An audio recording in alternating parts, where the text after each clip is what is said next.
Sorry, saya jumpa lagi. Ini pada modul keempat, saya belum berubah. Huruf 3 Romawi ini sebenarnya 4 Romawi, tapi nggak apa-apa. Karena kaitannya tetap bersambungan. Untuk diketahui aja, ini adalah modul yang keempat tentang ilmu kelistrikan kapal. Ya, saya selalu mengingatkan betapa beratnya tanggung jawab seorang electrician atau seorang itu ketika dia berada di atas kapal passenger. Makanya selain menangani kelistrikan permesinan dari haluan sampai buritan, dari anjungan sampai ke bawah kamar mesin, itu ada urat-urat nadi kelistrikan. Jadi betul-betul hebat untuk teman-teman electric technical officer.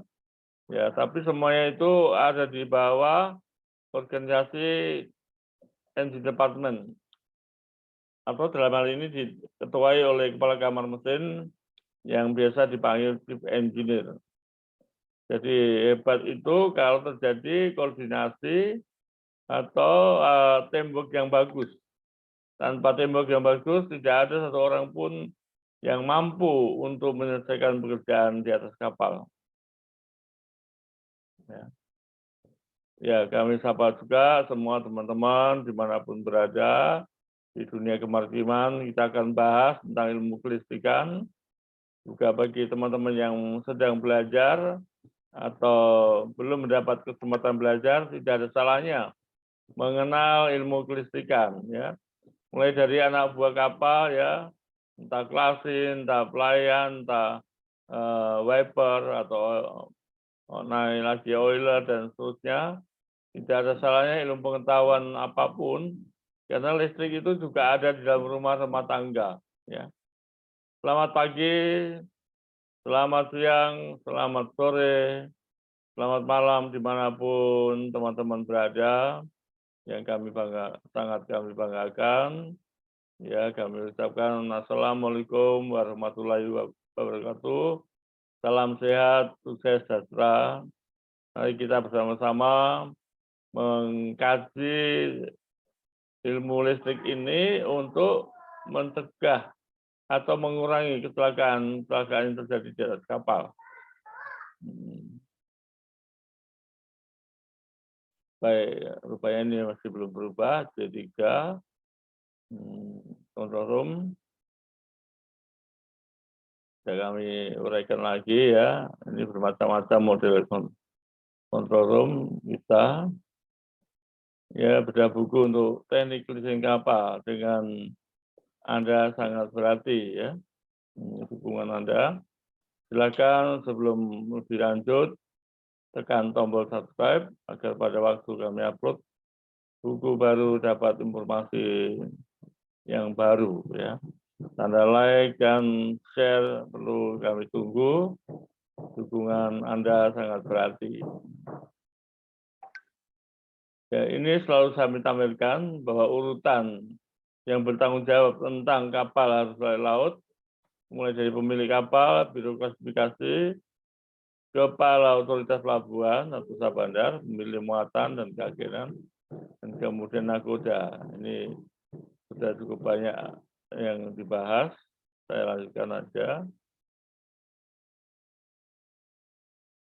Kemudian dengan kapal, ya. Semangat kepada panel-panel yang ada di atas kapal.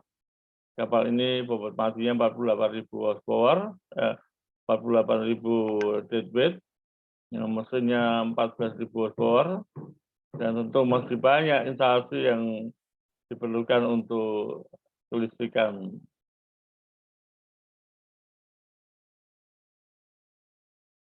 Dasar-dasar pengertian listrik. Ini kita masuk ke pengertian listrik, ya, bersama dengan magnetis, itu untuk interaksi fundamental. Kebutuhan tenaga listrik di atas kapal, konstruksi, operasi, proteksi, dan perawatan generator-generator. Ya, kita masuk mulai kepada sumber tenaga listrik. Jadi yang dikontrol oleh main switchboard. Ya. Mari kita lanjutkan. Pengertian umum listrik. Nah, hari ini kita memasuki tentang terjadinya listrik. 1, 2, 3, 4 ini sudah menjadi dasar ilmu kelistrikan. Kita mengenal petir atau kilat atau halilintar adalah gejala alam yang biasanya muncul pada musim hujan. Di saat langit memunculkan ikatan cahaya saat yang menyilaukan, beberapa saat kemudian disusul dengan suara menggelegar yang disebut guruh. Perbedaan waktu kemunculan ini disebabkan adanya perbedaan antara kecepatan suara dan kecepatan cahaya. Kecepatan suara dan kecepatan cahaya. Kita lihat dengan suara bisa ada perbedaan sedikit. Mari kita, petir adalah merupakan gejala alam yang bisa kita analogikan dengan sebuah kondensator raksasa, di mana lempengnya ya berupa awan dan lempeng negatif, lempeng positif, keduanya ada bumi yang dianggap netral. Ya, teman-teman bisa melihat ini kapasitor, ya ada sebuah komponen pasif pada rangkaian listrik ini, ya ini tulisannya agak kurang, yang bisa menyimpan energi saat energi storage.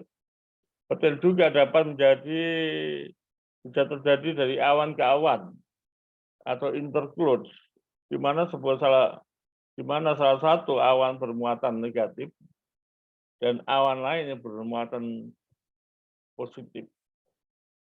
Ya, ini dari alam inilah kita belajar. Petir merupakan juga halilintar, ya, yang petir ini kita lihat kilatannya ini merupakan kilatan arus listrik yang cukup besar. Bapak bisa melihat lebih jauh bila terjadi ada dunia kelistrikan mencakup alam yang sangat fantastis. Ya. Bisa juga menyambar ke dunia manusia sehingga melibatkan korban nyawa.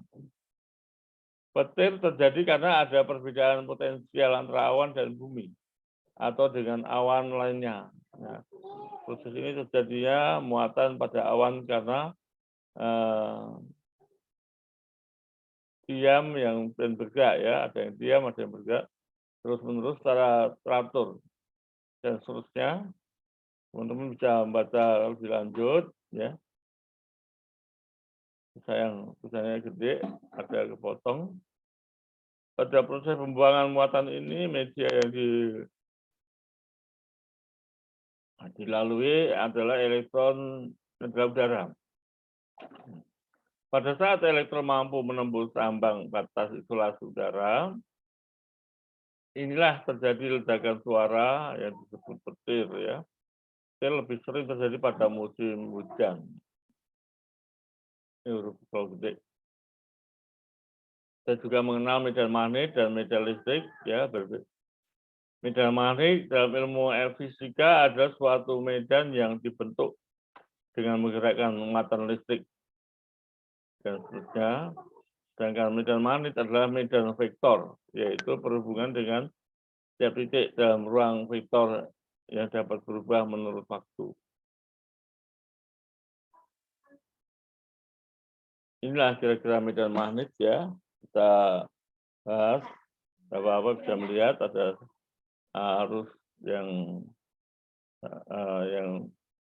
searah, tapi juga dapat dilihat dari keterangan tersebut di atas.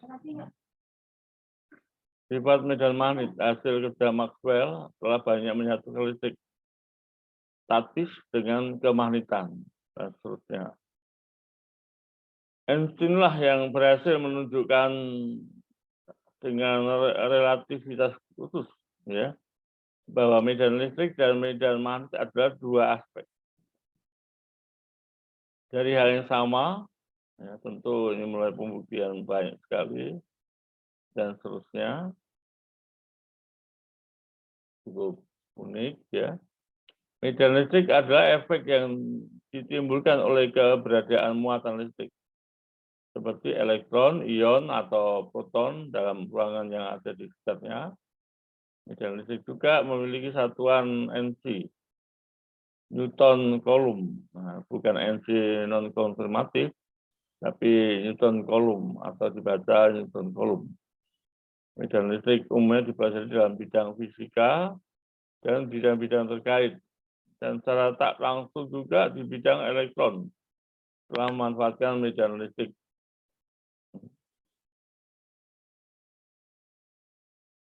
Rumus matematikanya cukup memusingkan kepala karena hukum Coulomb seperti ini, ya masing-masing kita harus pelajari dengan serius. Lebih baik mulai dari dasar kita belajar supaya kedepannya bisa mengikuti pelajaran yang lebih jauh.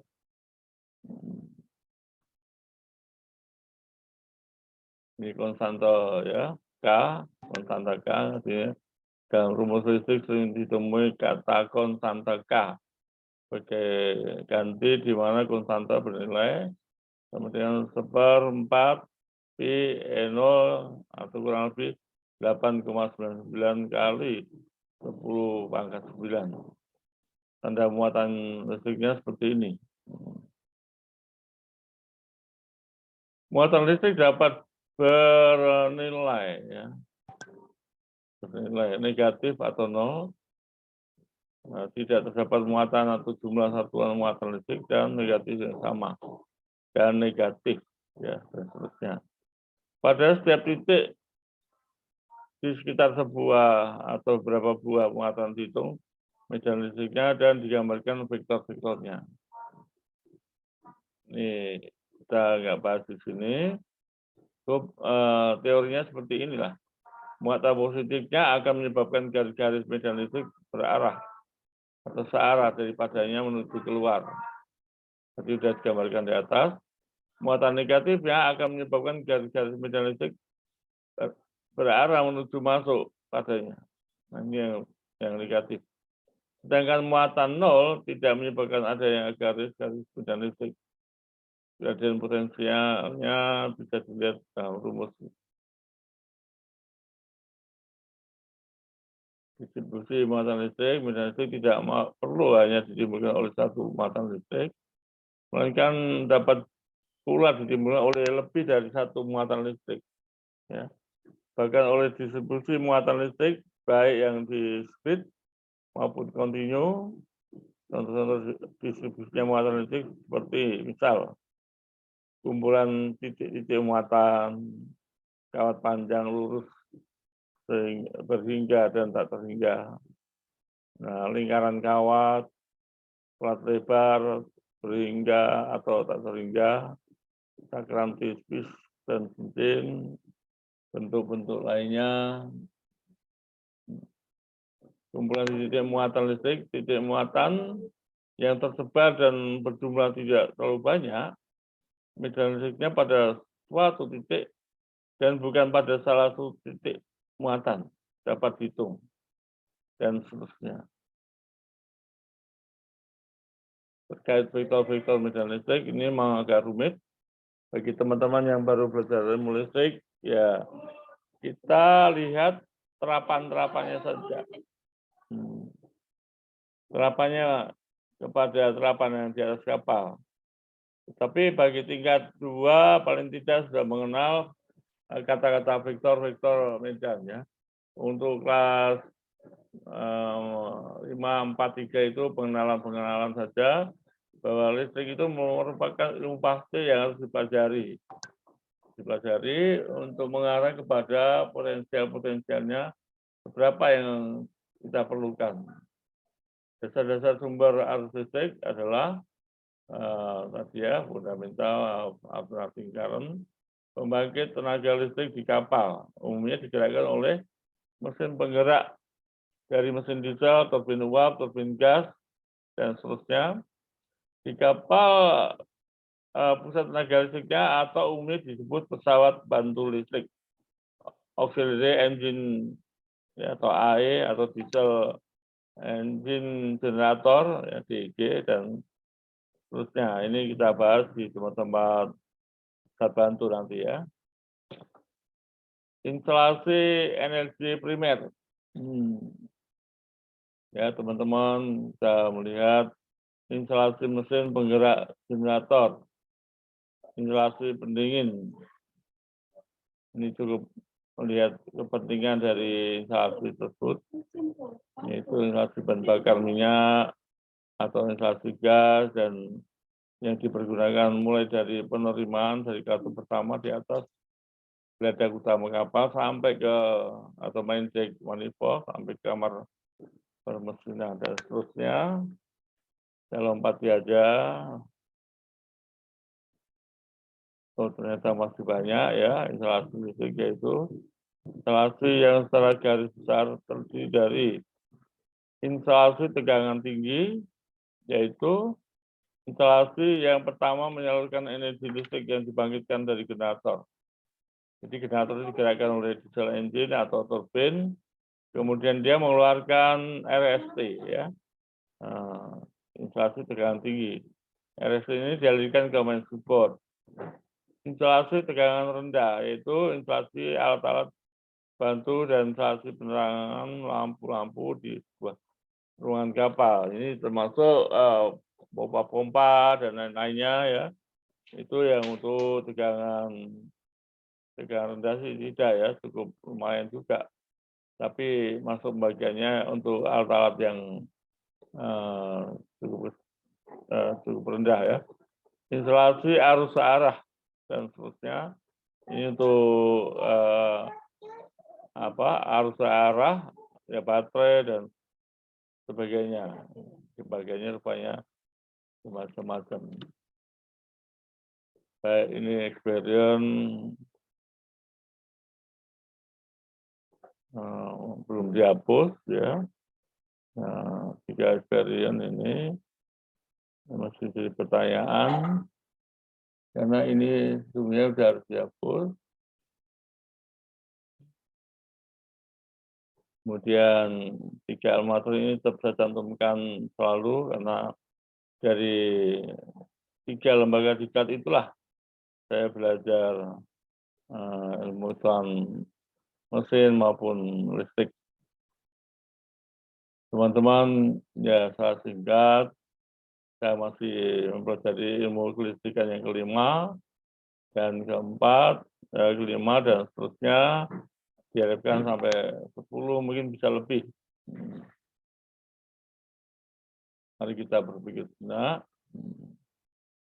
Kembali saya mengingatkan dukungan Anda sangat berarti. Silakan klik tombol atau lonceng subscribe. Karena ini memang diberikan seluas-luasnya untuk anak buah Anda, dan untuk Anda yang masih mau belajar ilmu kelistrikan. Nah, tanda like dan tanda share penting juga. Berbagi ilmu pada teman-teman sendiri banyak hikmahnya. Tidak ada yang kurang sedikit pun dari otak kita. Kalau kita mau berbagi, bahkan menambah amal bakti. Salam sehat, semangat, sukses selalu untuk Anda. Wassalamualaikum warahmatullahi wabarakatuh. Terima kasih. Kita singkatkan channel ini. Terima kasih.